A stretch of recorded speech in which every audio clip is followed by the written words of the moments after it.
August 6, 1945, 2:45 Tinian time. Colonel Paul Tibbets advances the four Wright R 3350 Cyclone engines of a silver Boeing B-29 Superfortress down the dark runway. Serial number 4486292 is heavily loaded for the mission. In the forward bomb bay, a 10-foot device designated Little Boy carries highly enriched uranium-235, the product of a vast industrial effort. The stakes feel absolute. End the Pacific War or face the prospect of hundreds of thousands of deaths in a final invasion of Japan. The bomber fights for lift, every foot of runway disappearing under the tires. Behind Tibbets, co-pilot Robert Lewis braces as the aircraft accelerates. The night before saw accidents on crowded island airfields in the Marianas, and everyone knows the risk of a heavy B-29 departure in the heat. Navy Captain William Parsons, the weaponeer, has ensured the bomb will be fully armed only after takeoff. That choice removes the danger of a nuclear yield in a crash on departure and limits any accident to a conventional explosion and dispersal. The silver airplane climbs into the pre-dawn darkness, carrying 12 men and the power to split atoms. Tibbets points toward Japan, 1,500 miles away. In several hours, they will change the course of history. The name on the nose reads Enola Gay, after the pilot mother. Japanese early warning operators will track small groups of aircraft approaching the southern islands. Yet the limited response procedures in place will not stop what is coming.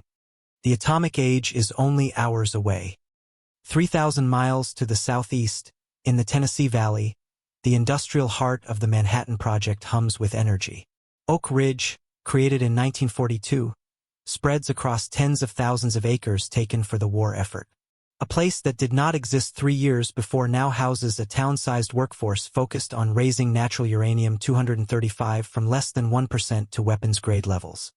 The numbers defy easy grasp. The K-25 gaseous diffusion plant fills millions of square feet under one roof in a massive U-shape. Tens of thousands of workers built and ran a cascade of diffusion stages where uranium hexafluoride gas separates slowly into its isotopes, the lighter uranium-235 drifting through barriers more readily than uranium-238. Stage by stage, the concentration rises. At the Y-12 electromagnetic plant, thousands operate calatrons arranged in oval racetracks.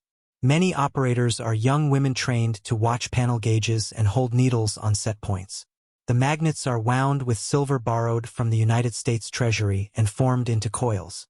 The loan amounts to many thousands of tons of silver valued in the hundreds of millions of dollars at wartime prices. The S-50 thermal diffusion plant supplies slightly enriched feed to the gaseous diffusion system through tall columns that use heat and convection to separate isotopes. In practice, 3 facilities work in sequence. S-50 boosts natural uranium slightly. K-25 raises it to low enrichment. Y-12 completes the job to weapons grade for assembly. Dozens of kilograms of uranium-235, the most concentrated energy source yet created by people, now ride in the belly of Enola Gay at high altitude over the Pacific. The uranium metal was cast and machined at Los Alamos, then assembled into a gun-type device of simple logic. One mass, often called the bullet, will be driven down a gun barrel into another mass called the target. The swift joining creates a supercritical assembly. Nuclear fission then runs away in microseconds. Bomb bay doors are sealed. The airplane heads northwest through star-filled darkness. Colonel Tibbets holds the climb, the heavy airplane gaining height with care. For engines thunder in tight harmony. Behind him, 11 men settle to their roles. Major Thomas Farabee, age 26, checks the Norden bombsight and plans the approach. His task is to place Little Boy within a few hundred feet of the aiming point, the T-shaped AIOI bridge at the center of Hiroshima. Captain Theodore Dutch Van Kirk, navigator, spreads charts and calculates the course. He is a veteran of scores of missions and knows the routine. The route will pass Iwo Jima for rendezvous with 2 other B-29s, then turn toward the Japanese mainland. Captain William Parsons moves through the fuselage to check lines and circuits. The weaponeer carries final responsibility for in-flight arming. His assistant, Second Lieutenant Morris Jepson, will remove safety devices shortly before reaching the target area. Both men understand the stakes of handling a device no one has used in war. Staff Sergeant George Bob Caron settles at the tail position with cameras ready. He is to record whatever follows over the city. Lieutenant Jacob Baser monitors radar countermeasures gear. He is the only man who will fly on both atomic missions. The rest of the crew tend to engines, systems, and radios while Enola Gay climbs toward cruising altitude. Far to the northwest on Kyushu, Japanese radar crews sweep the approaches with meter band sets. Operators track scattered contacts and small groups threading among the islands. Air raid sirens sound and clear in cycles across western Japan as weather and reconnaissance aircraft move near multiple cities. The system detects many flights, but in 1945 Japan struggles to integrate Army and Navy reporting and to direct fighters effectively against single B-29s at very high altitude. Standing practice often treats 1 to 3 aircraft as reconnaissance that do not merit major interception, a choice shaped by fuel and aircraft shortages and by the need to conserve strength for mass raids. At 0005, the all-clear sounds across Hiroshima. Residents, used to short warnings and routine overflights, return to sleep. The screens soon show only scattered returns. 3 small contacts approach from the southeast. Enola Gay and 2 companions appear as another routine flight. The operators note them. No broad alarm follows. Enola Gay presses on through the night. At 0555, right on schedule, Tibbets spots navigation lights over Iwo Jima. Major Charles Sweeney in the Great Artiste carries instruments.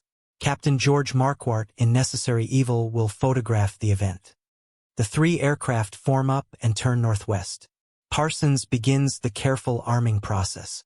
Little Boy was loaded with safeties in place to prevent any possibility of a nuclear yield in a takeoff accident. Now, hours into the mission, Parsons and Jepson work methodically to remove safety devices and close circuits.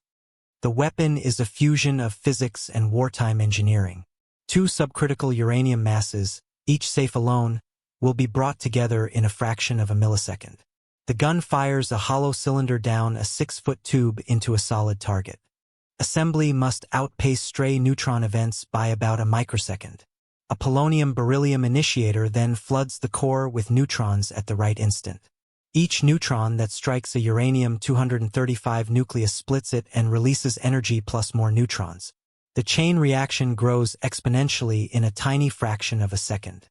The expected energy release is on the order of 15,000 tons of TNT. Less than a kilogram of the uranium actually fissions, yet that mass converts to energy as described by E=mc². Temperatures in the early fireball reach many millions of degrees. The surrounding air is driven outward by a violent shock wave. Within the city below, the effects will be devastating. Parsons finishes the arming sequence and returns to his station. Little Boy is now ready. 1 switch, 1 electrical impulse, 1 barometric signal will start the firing circuit. Sunrise paints the Pacific in gold and crimson. Japan lies 2 hours ahead. In Hiroshima, Dr. Michihiko Hachiya steps onto his veranda to enjoy the morning. August 6 dawns warm and clear, with scattered clouds and wide visibility. The weather is ideal for precision bombing. Hiroshima sits on a delta where 7 channels of the Oda River reach the bay. The city is built largely of wood and paper. Fire is the greatest fear in urban Japan. American incendiary raids have devastated Tokyo, Osaka, and many others. Hiroshima has been spared the Great Fire raids. The Target Committee in Washington chose it because it remained relatively undamaged and held military significance. The headquarters of Field Marshal Shunraku Hatu 2nd General Army stands in Hiroshima Castle. The city is an embarkation and communications center with depots, factories, and transport hubs. The urban area spans several kilometers. Surrounding hills reflect and focus blast effects. More than 340,000 people live in Hiroshima in August 1945. Many are civilians. Many are also soldiers, sailors, and military workers.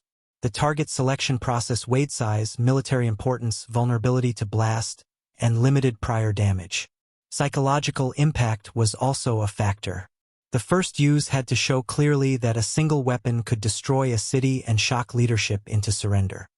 Around 0700, Japanese stations again detect aircraft near the region. An alert sounds. When no bombing follows, the all-clear is given.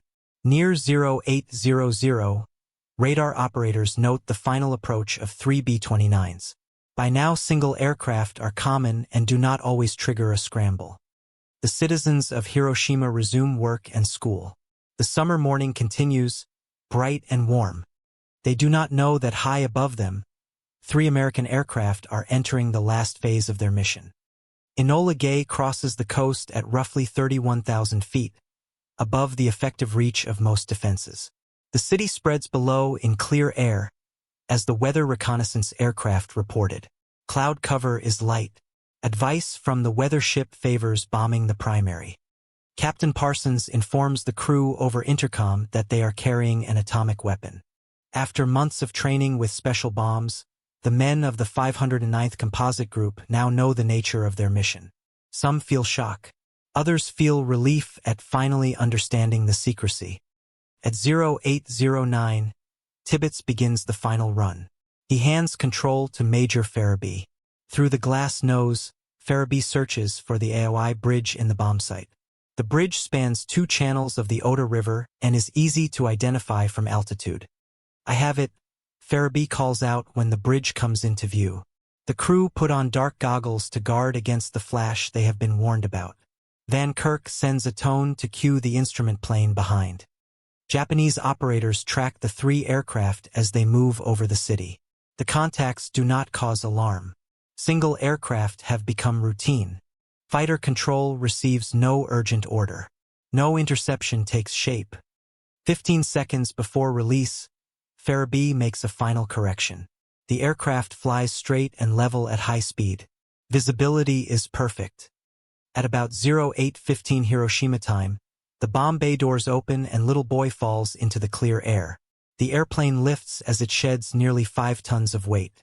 Tibbets banks away in a steep turn to put distance between the plane and the point of impact.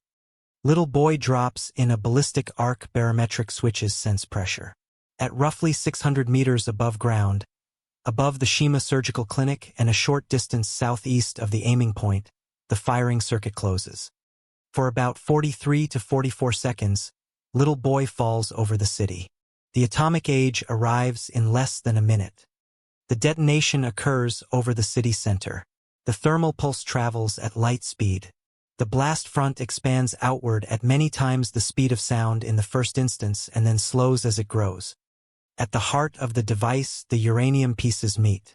A burst of neutrons from the initiator floods the supercritical mass. The chain reaction races. A small fraction of the uranium undergoes fission. The energy release is equivalent to about 15 kilotons of TNT. The fireball reaches temperatures far beyond the surface of the sun in the first microseconds. The brilliant sphere expands rapidly, vaporizing material near the point of burst. At ground level below, temperatures rise to thousands of degrees. Metals soften and melt. Organic material ignites. In seconds, the shock wave reaches the ground with crushing overpressure. It reflects upward and joins the rising fireball. A column of heated air and debris climbs as the familiar mushroom shape forms. Within the first minute, almost everything within a radius of about 1 mile is destroyed. Wood and paper structures are blown apart and burn. Concrete and steel closer to ground zero fail or are gutted. The Prefectural Industrial Promotion Hall, later called the Atomic Bomb Dome, stands near the point of burst. Its steel frame remains while the building around it is ruined. The thermal flash causes severe burns on exposed skin at distances of several kilometers. Clothing ignites. Hard shadows are fixed on pavement and walls where bodies or objects shield surfaces from light. People suffer injuries from light and heat never seen at this scale in war. Fires break out across the city. Overturned braziers, broken wires, and superheated materials ignite wooden structures. A firestorm develops as individual fires merge. A wide area burns for hours and then smolders into the night. Of Hiroshima buildings, a large majority are damaged or destroyed. About 69% are completely destroyed and several more percent are severely damaged. Business districts, government offices, schools, hospitals, and homes are wrecked. Only the most distant sections in the south and east suffer less. Enola Gay, about 10 to 12 miles from the point of burst when little boy detonates, feels the shock as a double bang like flak bursting nearby. The airplane shudders but holds steady as Tibbets continues to turn away from the towering cloud. Staff Sergeant Karen in the tail has the best view. Through his viewfinder, he records the cloud climbing toward the stratosphere. The narrow stem spreads into a broad cap. The image becomes a symbol of the nuclear age. Co-pilot Lewis writes in his diary that the experience defies words and asks how many they killed. He wonders what they have done. The crew remove their goggles and look back in silence. They came to drop a bomb. They have started a new kind of war. Below, Hiroshima burns. The human cost unfolds as survivors crawl from wreckage and help one another. Tens of thousands die instantly or within hours. By the end of December 1945, total deaths reach on the order of 140,000. Another large number are injured on August 6th, many with burns and radiation sickness that will claim them in the following weeks. Among the dead are military personnel from the garrison and naval units, and many conscripted and mobilized workers. Many Koreans and other foreign laborers die as well. The majority are Japanese civilians. Men, women, and children going about their morning routines. Dr. Hachiya, who admired the morning sky moments before, is badly injured when his clinic collapses. He survives to write a vital account of the day and of the weeks that follow. His diary begins with an image of a still, warm morning, shimmering leaves, and deep garden shadows, a piece shattered in an instant. A 12-year-old student at a school about 2 kilometers from the center survives with severe burns. He had been late for his work detail nearer the center. His delay likely saved his life. Photographer Yoshito Matsushige captures the only immediate photographs taken inside the city that day. With 1 camera and 2 rolls of film, he documents scenes of ruin and suffering that few can bear to see. Of 24 possible exposures, only a handful can be developed later with improvised water and chemicals. A Jesuit priest at the Nagatsuka mission 2 kilometers from the city gives one of the most detailed narratives. He notes the early alert and the all-clear. He tells of a single blow that destroys almost an entire city, with only outlying parts escaping complete ruin. A naval engineer named Tsutomu Yamaguchi becomes the only person officially recognized in Japan as having survived both atomic bombings. Working in Hiroshima on August 6th, he sees a great flash and then a rising pillar that spreads at the top. He lives through injuries, returns home to Nagasaki, and endures a second explosion on August 9th. The stories emerge from the ruins. A mother holding her infant under fallen beams. A policeman issuing ration certificates though wounded. Students walking with arms extended, skin burned and hanging in strips. These are the hibakusha, the people affected by the explosion. Their testimony is the human record of nuclear war. Data can inform. Their voices compel. In August 1945, no one yet grasps the full scope of radiation injury. Sickness will claim many more. Elevated cancer rates will appear among survivors over time. The bombing does not end when the fires burn out. Its effects echo across months and years. For the crew of Enola Gay, the mission concludes as planned. They turn southeast and head for Tinian. The cloud follows them for a long time as it climbs. At 14:58 Tinian time, after more than 12 hours away, Enola Gay lands on the coral runway. Hundreds wait to meet them. Ground crews, officers, photographers, and correspondents gather to send news of the atomic bombing around the world. Colonel Tibbets steps onto the tarmac with his pipe.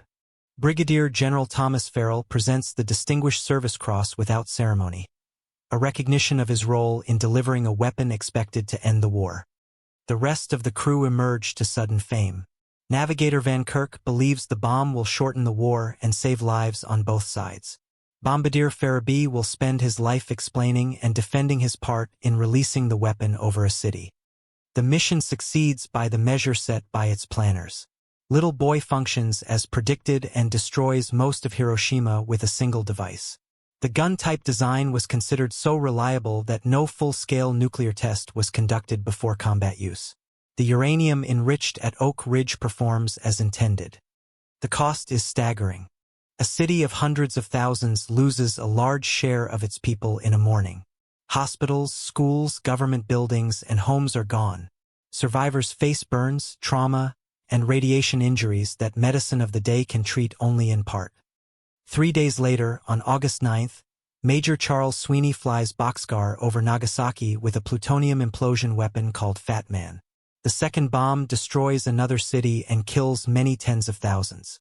Enola Gay flies weather reconnaissance for that mission. The primary attack is carried out by a different crew.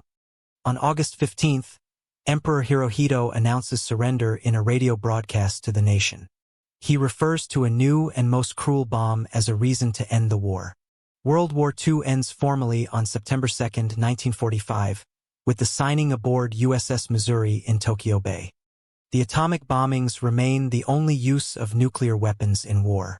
The technology demonstrated over Hiroshima and Nagasaki spreads in the following decades to other nations. Arsenals grow capable of destroying human civilization. A nuclear arms standoff shapes the Cold War for nearly half a century. The crew of Enola Gay return to the United States. Many hail them as heroes. Others condemn the action. The debate over necessity and morality has continued for decades. Some argue that the weapons hastened surrender and avoided an invasion of Japan. Others argue that Japan was near defeat and that the bombings also served as a signal to the Soviet Union. What cannot be denied is the scale and speed of the Manhattan Project. In less than 4 years, American scientists and engineers moved from theory to working weapons. Uranium enrichment at Oak Ridge, design and assembly at Los Alamos, and delivery by the 509th Composite Group formed a tightly integrated effort. Japanese radar operators did detect the approach of single aircraft on the morning of August 6. Yet detection did not translate into timely interception. Separate command channels and limited integration between services slowed action. Ground control and fighter resources were stretched thin and were not always committed against small high-flying formations. Intelligence officers later studying captured equipment found that many individual components were competent for their time, but the system lacked tight coordination and broad area command and control. In modern war, knowing the enemy is near is not the same as stopping him. The atomic bombing of Hiroshima shows how multiple technologies converged.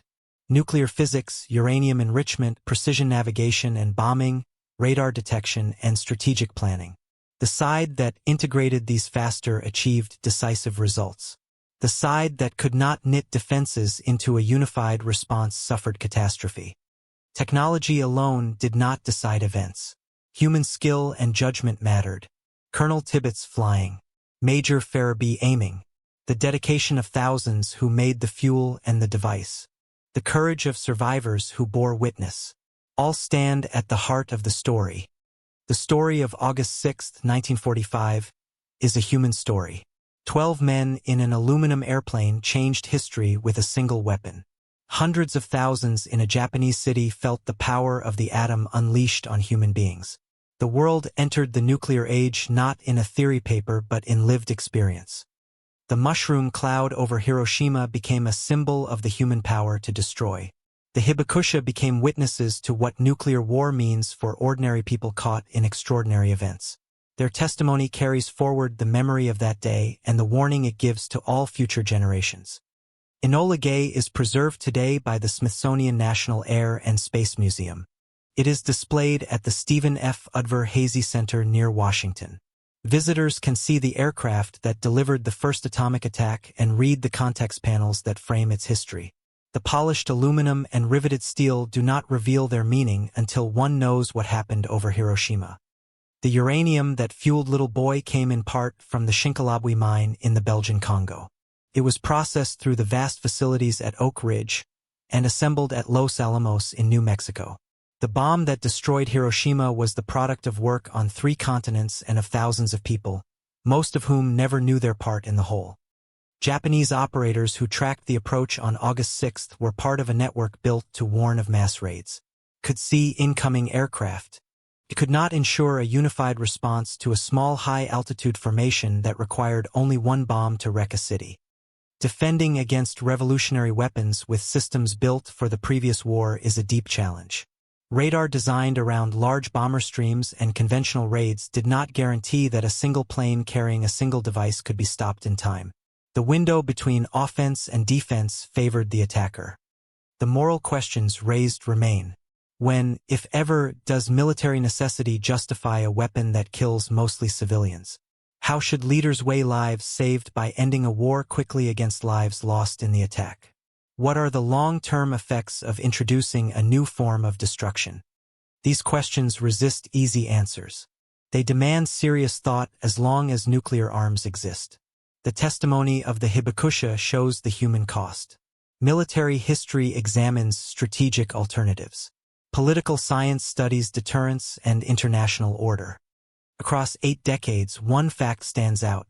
The destruction of a city by a single weapon changed the nature of war and international relations. The nuclear age that began over Hiroshima continues. The weapons that exist now are far more powerful than Little Boy. The men of Enola Gay carried out their mission with skill. The Japanese operators performed their duty under constraints they did not control. The civilians of Hiroshima were trapped by forces far beyond their power to change. History looks at decisions in crisis and at the consequences that flow from them. The bombing of Hiroshima ended one war and shaped every conflict since. It showed the ultimate power of applied science and the weight of responsibility that comes with that power. The story endures because it holds both the best and the worst of human capability. The creative force that moved from theoretical physics to weapons in less than 4 years. The destruction and suffering that followed. Both must be remembered together. The legacy of August 6 belongs to all humanity. Science is not good or evil by itself. People choose how to use knowledge and power. The nuclear age challenges each generation to choose wisely between creation and destruction, between the power to build and the power to ruin. As the mushroom cloud climbed on that August morning, it carried the hopes and fears of a world that had changed forever. The future was unwritten. Humanity had gained the power to end itself. With that power came the duty to prevent that end. The silver airplane returned to base, its mission complete. The city that received the bomb rebuilt and became a symbol of destruction and renewal. The people who lived through it spent their lives telling what nuclear weapons do to human beings. Their message echoes. Remember Hiroshima. Learn from Hiroshima. Choose a different path than the one that led to atomic fire falling from a clear summer sky.